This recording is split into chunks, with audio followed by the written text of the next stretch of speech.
मेरे प्यारे दोस्तों, मैं आज जो आपको कहानी सुनाने जा रही हूँ वो कहानी है परी के जादुई मेकअप किट की। तो चलिए दोस्तों, कहानी देखते हैं। किसी गांव में सोनिया अपनी माँ सरिता के साथ रहती थी।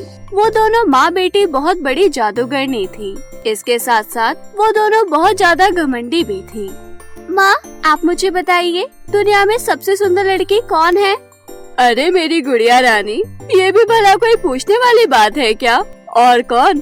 दुनिया में सबसे ज्यादा खूबसूरत लड़की मेरी बेटी सोनिया है। उससे ज्यादा खूबसूरत दुनिया में और कोई भी नहीं है।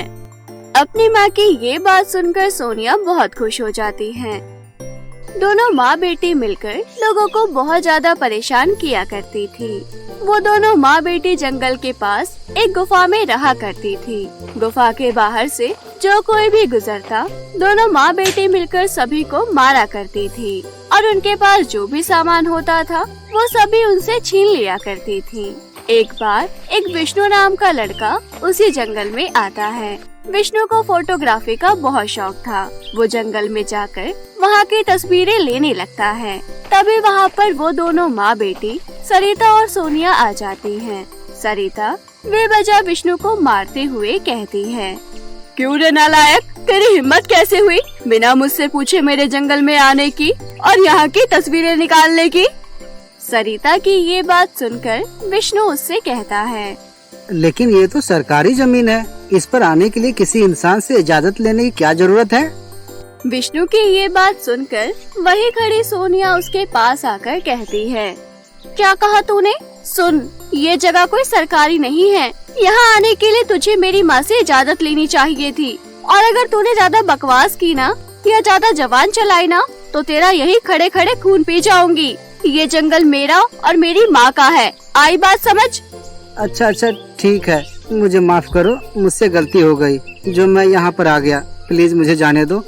विष्णु की बात सुनकर सोनिया कहती है, तूने मेरी माँ की बेइज्जती की है, इसलिए मैं तुझे ऐसे नहीं जाने दूंगी। तो आप मुझे बताइए कि मैं ऐसा क्या करूं जिसके बाद आप मुझे यहाँ से जाने दोगे? विष्णु की ये बात सुनकर सरिता कहती है, तुझे हमारा एक काम करना होगा, उसके बाद तू यहाँ से जा सकता है। हम तुझे कुछ भी नहीं कहेंगे। सोनिया बेटा, तू अंदर चल, मुझे तुझसे कुछ बात करनी है।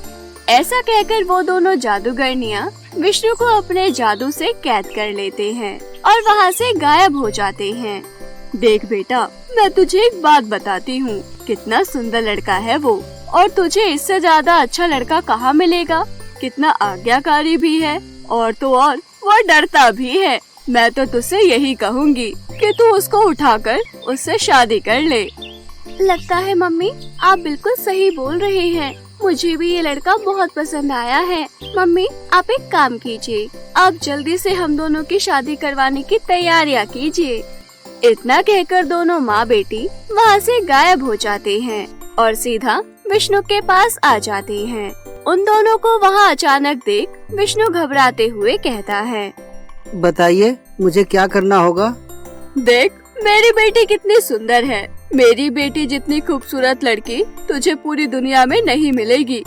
बता, मेरी बेटी खूबसूरत है या नहीं? हाँ, ये तो आप सही कह रही हैं कि आपकी बेटी खूबसूरत है, लेकिन अब आप मुझे बताइए कि मुझे आगे क्या करना है। मेरी बेटी तुझे कैसी लग रही है, जल्दी से ये बता तू। जादूगरनी की ये बात सुनकर विष्णु अपने मन ही मन सोचने लगता है, अबे यार, अगर मैंने इन दोनों की बात नहीं मानी तो ये दोनों मुझे कच्चा खा जाएगी। अपनी जान बचाने के लिए जैसा ये दोनों कहती हैं कर देता हूँ।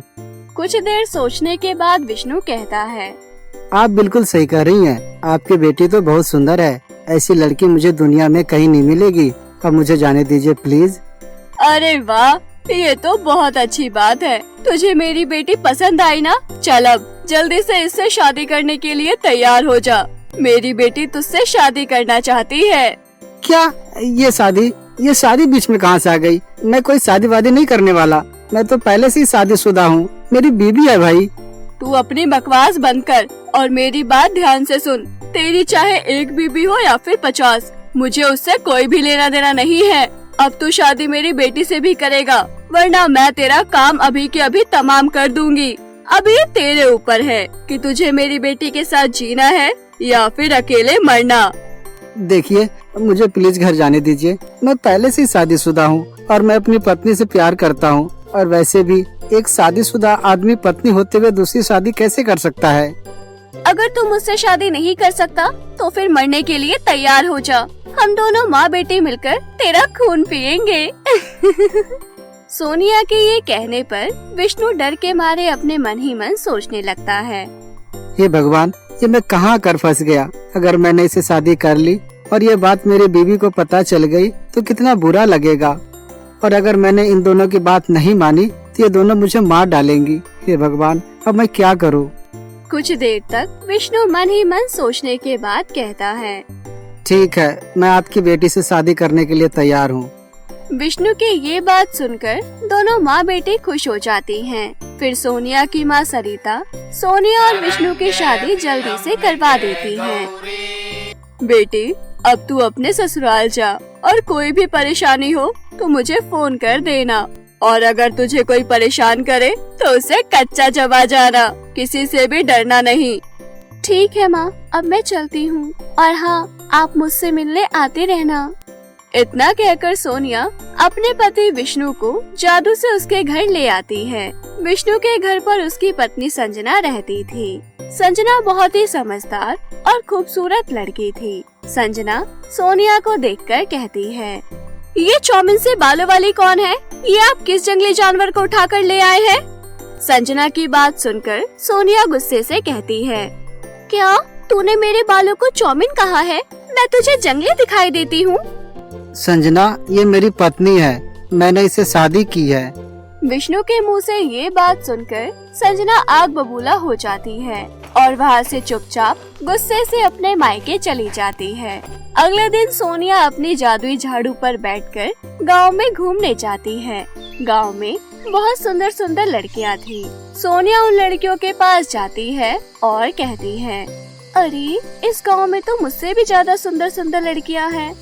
तभी वहाँ पास में खड़ी हुई एक लड़की सोनिया का मजाक उड़ाते हुए कहती है, अरे चौमिन से बालों वाली लड़की कौन है ये?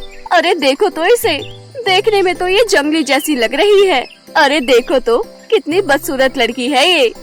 ए लड़की, कहाँ से आई है तू यहाँ?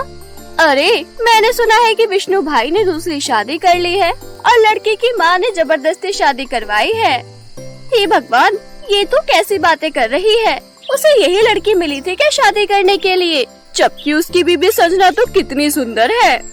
सोनिया उन सबकी ये बातें सुनकर दुखी हो जाती है और कहती है, तुम सब यहाँ से चुपचाप चले जाओ, वरना मैं तुम सबको कच्चा खा जाऊंगी। सोनिया की ये बात सुनकर वो सारी लड़कियाँ डर के मारे वहाँ से भाग गयी। सोनिया अपनी माँ से मिलने जाती है और उसे ये सारी बातें बताती है। उसकी बातें सुनकर उसकी माँ कहती है, अरे बेटा, तू चिंता मत कर, मेरी बिटिया दुनिया में सबसे सुंदर है और हमेशा ही रहेगी। और ये गांव की सारी औरतें एक तालाब में नहाती हैं। तू एक काम कर, ये पाउडर उनके उस तालाब में ले जाकर डाल दे, उसके बाद देखना क्या होता है। सोनिया अपनी माँ के कहे अनुसार वो पाउडर ले जाकर तालाब में डाल देती है। उसके बाद गांव की औरतें उस तालाब में नहाने जाती हैं। जब वो सभी औरतें उस तालाब में से बाहर आती हैं, तो वो सभी बदसूरत हो जाती हैं। अरे ये क्या हुआ? हम लोग इतने बदसूरत कैसे हो गए? लगता है तालाब में किसी ने कोई जहरीली चीज मिलाई है, इसलिए हम लोग इतने बदसूरत हो गए हैं। तभी वहाँ पर अचानक से सोनिया आ जाती है और सभी औरतों को देखकर जोर जोर से हंसने लग जाती है और हंसते हुए कहती है, तुम्हें अपनी खूबसूरती पर बहुत घमंड था ना? देखो अपनी शक्ल। हाँ, मैं तो चली यहाँ से। Bye bye beautiful ladies. इतना कहकर सोनिया वहाँ से चली जाती है। सभी औरतें अपनी ये हालत देखकर बहुत जोर जोर से रोने लगती हैं। तभी अचानक से वहाँ पर एक परी प्रकट होती है। अरे आप लोग इस तरह रो क्यों रहे हैं? और आप लोगों की ये हालत किसने की? वहाँ खड़ी सभी औरतें उस परी को अपने साथ में हुई सारी बात बताती हैं। उन सब की बात सुनकर परी को बहुत तेज गुस्सा आ जाता है और परी अपने जादू से वहाँ पर एक जादुई मेकअप का पेड़ प्रकट करती है। आप सभी मिलकर इस जादुई मेकअप के पेड़ से अपना मेकअप करो। उसके बाद आप सभी बिल्कुल ठीक हो जाओगे। उसके बाद सभी औरतें पेड़ से मेकअप तोड़ने लगती हैं। उस मेकअप को लगाते ही वो सभी पहले की तरह खूबसूरत हो जाती हैं। जिसके बाद परी कहती है, इन दोनों माँ बेटियों ने मिलकर पूरे गांव को परेशान कर रखा है। अब मैं इनकी अकल ठिकाने लगाती हूँ। तभी परी जादूगरनी की गुफा में जाती है, जहाँ पर बैठकर दोनों माँ बेटी बातें कर रही थी। परी उन दोनों माँ बेटी से कहती है, सुनो तुम दोनों, सभी गांव वालों को परेशान करना छोड़ दो, वरना तुम्हारे लिए अच्छा नहीं होगा। परी की बात सुनकर जादूगरनी गुस्से से कहती है, ए पागल परी, धमकी किसको देती है? चली जा यहाँ से, वरना तेरे लिए यहाँ रुकना सही नहीं होगा। तभी जादूगरनी और परी के बीच एक युद्ध होता है। परी दोनों माँ बेटियों को कैद कर लेती है। तभी जादूगरनी की बेटी सोनिया रोते हुए कहती है, परी जी, हमें माफ कर दीजिए, हम आज के बाद कभी भी किसी गांव वाले को परेशान नहीं करेंगे। सोनिया की ये बात सुनकर परी कहती है, तुम दोनों माँ बेटी कभी भी नहीं सुधरने वाली, इसलिए तुम दोनों को तुम्हारे किए की सजा जरूर मिलेगी।